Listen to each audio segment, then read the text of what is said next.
Time to look at questions 1 to 5.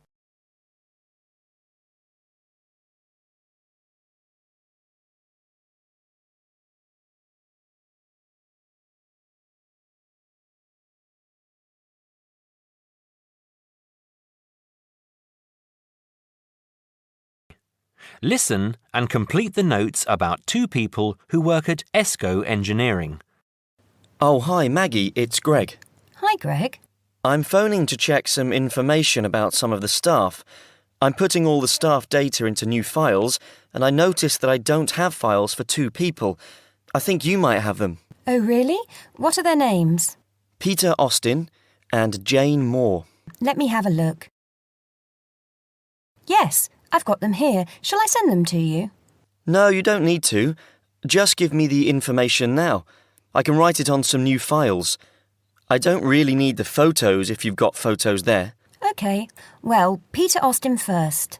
Now, is that Austin with an I or Austin with an E? It's Austin, and his address is 110 Argyle Street, Tunbridge Wells, Kent, TN3 5RQ. 110? Uh-huh. And his phone number? It's 07984 645 792. OK. And how old is he? He's 47. 47. And what about his marital status? He's married. There's a note here that he has 3 children, 2 boys and a girl.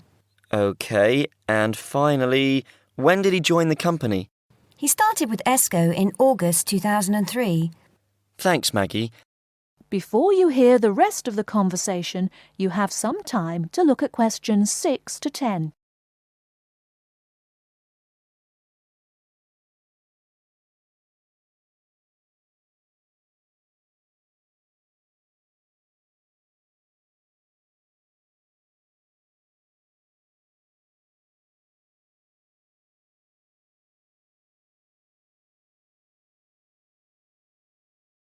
Now listen and answer questions 6 to 10. Now, what about Jane? Her name's Jane Moore, that's Moore, and her address is 72 Cedar Road, Crowborough, Kent, CR3 5RQ. CR3 and what, sorry? CR3 5RQ. And how do you spell cedar? CEDAR. Her phone number is 07984 650 396. 07984 650 396. Yes. Now, she's 22 and she's single. OK. And she started with ESCO in 2005, February 2005. Right, thanks, Maggie. That's very helpful. Goodbye now. Goodbye. That is the end of part 1. You now have half a minute to check your answers.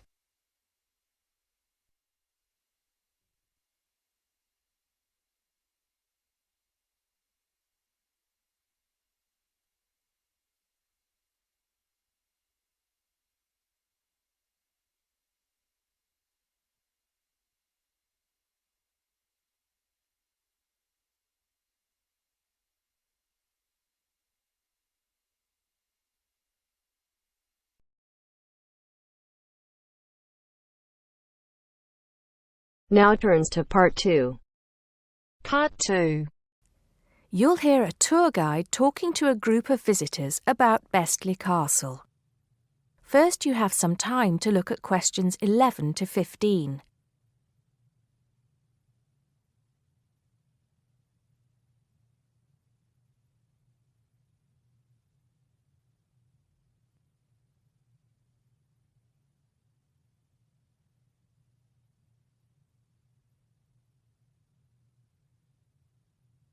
Now listen carefully and answer questions 11 to 15. Welcome to Besley Castle. It's nice to see so many of you here today. Before we go in, I'd like to tell you some information about the castle, the things to see and do, and the facilities available to you in the grounds. We'll do our best to make this a truly memorable visit. Now, the castle grounds are quite big, and we don't want you to get lost, so I'm going to give you an idea of the layout. At the moment, we are at the entrance, and immediately to our left is the Tourist Information Office. Go here if you need any questions answered. They'll be happy to help. And of course, behind the tourist office is the car park where the coach dropped you off, and it'll also pick you up from the same spot at 5 p.m. today. In front of us are the water gardens. If you stroll through, you get to the North Bridge, which is the entrance to Besley Castle. Take your time and enjoy looking around the castle. There's a lot of history steeped in those walls. As you leave the castle via the South Bridge, you'll be greeted with the sight of roaming deer. During the day, there will be scheduled feeding opportunities where visitors can get involved. However, we do request that you do not feed the deer outside these times. To the right of the deer park is the Castle Museum, and behind that is our award-winning restaurant. It's a relatively new addition to the castle grounds, but is fast gaining a reputation for its food. Alternatively, you can choose to dine in the picnic area on the other side of the deer park. It's perfect for the family as it's next to the kids' play area and homemade ice cream hut. We hope that on your way out, you pop into the gift shop by the exit for something to remember us by. Before you hear the rest of the talk, you have some time to look at questions 16 to 20.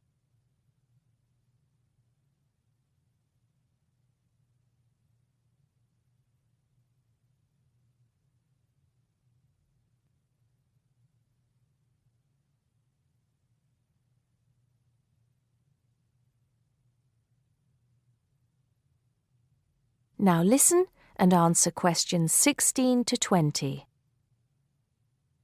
Admission to the grounds is free for all. That includes the museum, gardens, and picnic area. There is an admission fee for the castle, which is £6.50 for adults, with a 10% discount for students and retired people. Children under the age of 16 pay half adult price, and under 8 go in free. There are many spectacular events throughout the year, and for most of them, there's also an admission fee. As these events are in high demand, it's a good idea to book well in advance. Some of the exciting events planned for this year are the Summer Medieval Festival, where you can watch old-fashioned nights and experience a feast in the halls of the castle, as if you were a guest of King Henry VIII himself. There are several concerts planned this year too, including a rock concert at an admission price of £10 per person and a special jazz concert which is free to the public. I'm sure you'll agree that all tastes and ages will be satisfied. One scary but extremely popular event is the annual Haunted Castle event at the end of October, where the castle comes alive at night. Why don't you come along if you're brave enough? Another sight to see is the fantastic firework display on November 5th, and the cost of that includes refreshments. We also have a long tradition of raising money for charity. The charity event held every year on the first day of May will this year be an archery contest. Entrance is free, but donations are certainly welcome. This year, we'll be collecting money on behalf of a charity for elderly people, Age Concern. Just in case you can't remember all of that, you can pick up a leaflet showing the timetable and prices for all events from the Tourist Information Desk. You can also go online to get this information from our website.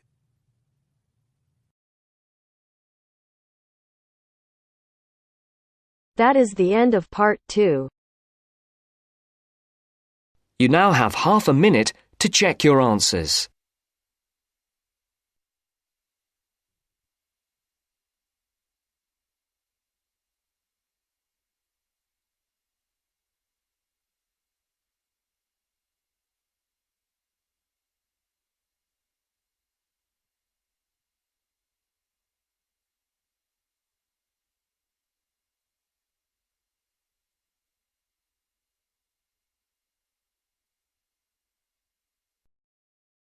Now turns to Part 3. Part 3. You will hear somebody talking to a group of students about a university language centre. Listen carefully and answer questions 21 to 24. Listen carefully and answer questions 21 to 24. Hi, I'm Katie Shaw and I work at the University Language Centre. Your tutor tells me you might be interested in using the centre, so I'm here at the college to explain a bit about it and, of course, to answer your questions. Where exactly is the centre? Is it near the college? It's actually on King's Road, just round the corner from here, in fact. Oh, I know it, yes. I wondered what that building was. Yes. What's there? Well, the library has about 4,000 books, pamphlets and transcripts to go with some of the 12,500 items on audio or video cassettes. These are at a wide range of levels of difficulty, covering language learning material in over 100 languages.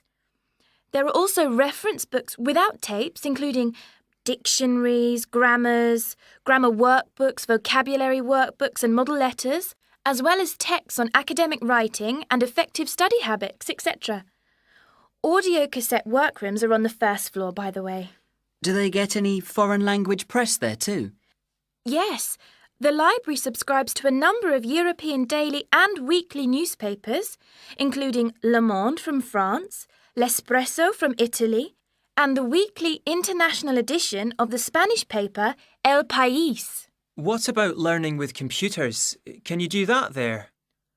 CALL, or Computer-Aided Language Learning, is available on the first floor. How many PCs are there? Counting both Macintosh and PC platforms, there are 9 at present. There are materials in over 15 different languages, and new material and language categories are being added as library funds permit. The programmes cover verb drills, grammar exercises, activities to accompany multimedia textbooks, pronunciation, translation, and some multimedia applications. The same hardware permits access to the internet with its many language learning and discussion sites. What about TV? That's a good way of learning a language too. Yes, definitely, we agree. So on the second floor of the centre, there are televisions to view live satellite television broadcasts in 7 languages. Oh, which ones are they? Currently, we've got Arabic, French, German, Italian, Portuguese, Spanish and Russian. Turkish broadcasting can be viewed live on request. The centre records the news in French, German, Arabic, Italian, Japanese, Spanish and Russian, and English too. Before you hear the rest of the talk, you have some time to look at questions 25 to 30.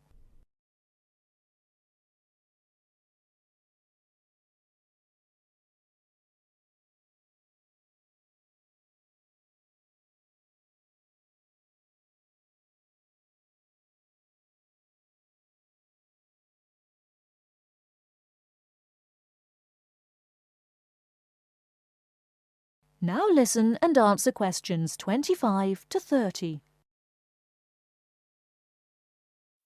Now listen and answer questions 25 to 30. Sounds great. How do we sign up? To avoid paying a fee, you need to go to the centre with a valid university ID card or a letter from your college or departmental administrator on headed paper indicating your status, length of stay and language requirements. Are there any forms to fill in? I'm afraid so. You do that at the ground floor reception desk. Your registration is for 1 academic year only and needs to be renewed annually. You should tell the librarian who you are on your first visit, and you will need to take part in an induction to the library service, including the proper operation of the centre's computers, televisions, videos and so on. Can she help us choose the right materials too? Yes. The librarian can give advice and assistance in locating material, making best use of the texts and tapes and so on. Let her know which language you want to study and what, if any, knowledge of it you already have. Also, say what reasons you have for learning the language. Your answers will help the librarian help you make the best choice of books and tapes for your needs.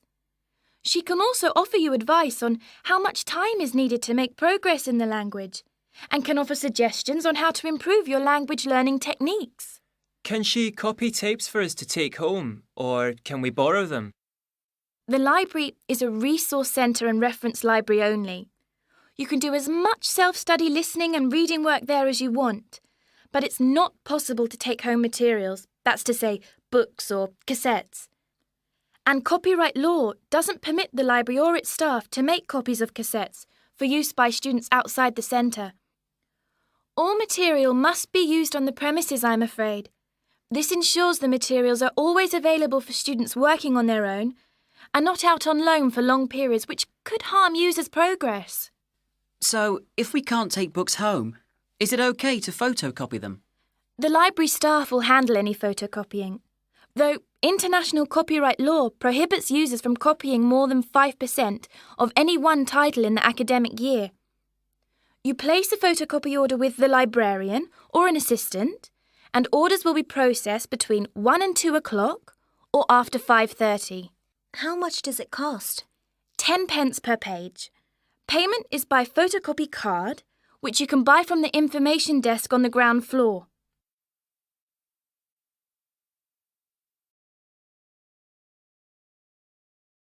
That is the end of part 3. You now have half a minute to check your answers.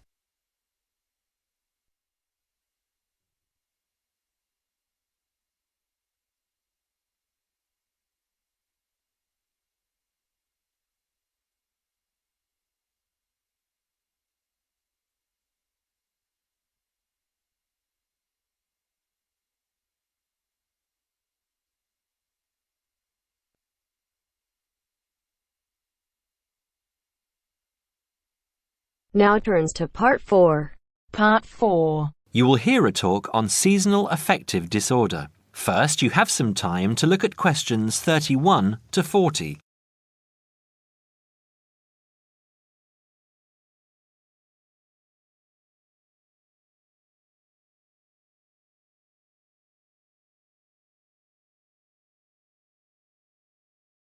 Now listen carefully and answer questions 31 to 40. In the past few years, a new condition has been identified and given a name, SAD, short for Seasonal Affective Disorder. This is now recognized as a distinct kind of clinical depression, where people become depressed at the onset of winter, accompanied by a craving for sweet things, causing weight gain. Each spring and summer would then bring on almost maniacal highs and feelings of boundless energy and happiness. Experiments to combat this depression showed that increased exposure to bright light in humans could suppress their production of a darkness-related hormone called melatonin. The light needed to induce this change was about 2,000 lux, or about 4 times brighter than ordinary household lighting. It was then calculated that if bright light could suppress melatonin secretion, then it might have other effects on the brain, including the reversal of symptoms of depression. While melatonin's precise role in SAD has not been pinned down, the theory led to effective treatment. Not surprisingly, SAD affects more people where winter nights are longer and days shorter. In the UK, an estimated 500,000 adults develop full-blown SAD in winter, and twice this number suffer the milder condition called subsyndromal SAD. About 80% of sufferers improve when given light therapy, and improvement usually comes within 2 to 4 days. Scientists are still unsure why winter depression happens, but more than a decade of research has turned up some surprising findings. Nearly 80% of SAD victims are women. Researchers are uncertain why this is so. SAD can affect people at any age, but typically it begins around the age of 20 and becomes less common between 40 and 50. SAD is comparatively rare in children and adolescents, but so far researchers have been unable to come up with a logical reason for this. As many as half of SAD sufferers have at least one family member with depressive illness, suggesting that the depression has a genetic component. Some patients experience shifts in their body clocks when they're depressed in winter. They are morning people at one time of the year and become evening people at another. What is the underlying difference between SAD sufferers and others? A clue can be found in carbohydrate craving, a common symptom. People often become obsessed with chocolate, for example. Carbohydrates alter brain chemistry by increasing the level of a soothing chemical called serotonin, a neurotransmitter that carries signals between brain cells. SAD sufferers crave carbohydrates because they may need serotonin to lift their mood. This craving can be intense, in fact, an addiction. It may be that the serotonin system of the brain has problems regulating itself during the winter. Some SAD sufferers respond well to the drug Prozac, thought to influence the brain's serotonin-using system. Other brain chemicals and hormones probably play a role in winter depression. Another neurotransmitter, dopamine, for example, may be inadequate in certain cases. Researchers hope to uncover clues to SAD's secret by probing similarities between SAD and hibernation. Though no valid link between the two has been established, some SAD patients say they feel like hibernating animals. SAD sufferers tend to put on fat in autumn and early winter, roughly the time when such hibernators as bears and squirrels do. That is the end of part 4. You now have half a minute to check your answers.